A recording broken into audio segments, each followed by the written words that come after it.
این چیزیات بگیر این کار من نیست. این با کارت نیست. نه این موبایل تم بگیرن ده کار من نیست. این با کارت نیست. خیر ببینی خانه خواب برو خدا در رخ تو دیگه جای بچم سرسه دیگه قربانت کاکا جان. سلام علیکم کاکا جان. و علیکم سلام. سلام است، خوب هستی؟ سلام خوب. بخیر هستی؟ سلام خوب. چطور است؟ خنک چطور است؟ والا خنک خواهد دیگه. خیلی خنک است. چطور است؟ چوب و جراب و کلاه و جمپرا و شامپو صابون کلگی چیزا برات رسید؟ کلگی رسید. هر چیز برات رسید. کلگی رسید. برو خوب شد که. ببینی خانه تا بود. بخیر باشی سلامت. یا خودم نرسیده. برای خودت نرسیده وای جان. خودم نرسیده. چرا؟ نرسید دیگه قسمتم نبود. نه امو چیز که امو پیکج که برات داده بودم دو برای خودت نبود؟ با اون نبود سکا بود. خب تو برای خودت نرسید. یه دیگه طالع است دیگه برای کلگی فامیل رسید برای خودت نرسیده. ببینیم جمپرک تو مار بده. جمپر خودم تو مارت؟ تو رو خود هم میدن از این جمپرک بده که من خب باز ما خنک میخورم سفرم دارم. خیر بری اونجا مردم که تو رو میدن مرا. کی میده برای ما هیچ؟ میده خدا میره مونسی که بده ما این جمپرک بده که ما اینجا بپوشم که این دفعه خیمات. دلت میشه که این جمپر ما خدا برات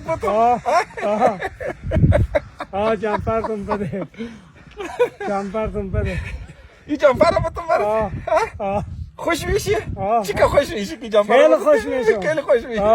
خب باز من خنک میخورم کاکا جان. توی جمپر مرا بده ما خوشم میشم دعاتون میکنم. دعا میکنی؟ خوشم میشی؟ خوشم میشم دعاتون میکنم. خب که دیگر باز برات روان کنم. تو دیگه من خونه که سینجا جمپرم بده دیگه. این جمپر میخری؟ تو خیلی خنک است کاکا. خیلی خنک است. حالا من خنک گرفتم. خیلی خنک است. والا. دلت میشه؟ چرا نمیشه؟ جمپرکم بیدینه تو. گرم آمدم دعا کردت میرو. خب وعده؟ وعده. صحیح است. با خدا کاکا جان خیلی یخ است. این برف ببین توفان برف ببین تو بیرون بیا. تو باش ما برات چیز کنم. خدا کنه سر جور شو کاکا. کلان نباشه. واو چطور سر جور شد؟